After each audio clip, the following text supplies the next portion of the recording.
একবার শিব পার্বতী বৃদ্ধ বৃদ্ধার ছদ্মবেশে এক গ্রামে এসে উপস্থিত হলেন। গ্রামের সকলে, বিশেষ করে নারীরা, নিঃস্বার্থভাবে বৃদ্ধ বৃদ্ধার সেবা করলেন। তাদের এই সেবা পরায়ণতা, কর্তব্য নিষ্ঠা দেখে শিব পার্বতী খুশি হলেন। এরপর ফেরার দিন তারা স্বরূপে গ্রামবাসীর কাছে ধরা দিলেন। শিব প্রসন্ন হয়ে ঠিক করেছিলেন গ্রামের সব নারীকে তিনি বর দেবেন। তাই যাওয়ার সময় শিব বললেন, গ্রামের প্রত্যেক নারী নিজের মনোকামনা পাতায় লিখে পাশের পুকুরে ফেলবে, আমি সকলের ইচ্ছে পূরণ করব। সব নারী একে একে পাতায় নিজের মনোকামনা লিখে পুকুরের জলে ফেললেন।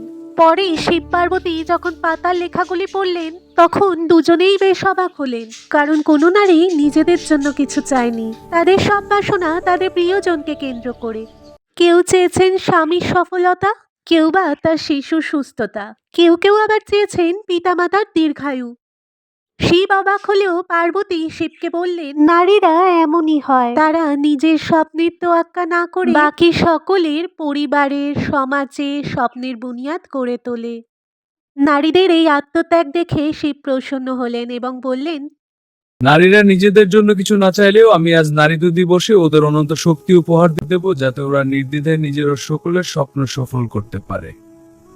পার্বতীও পিছিয়ে থাকলেন না। তিনি নারীদের আশীর্বাদ করে বললেন, আমিও আজ ওদের উপহার দেব সন্তুষ্টি, যাতে ওরা পরিবার এবং পরিজনের সফলতায় আনন্দ অনুভব করতে পারে।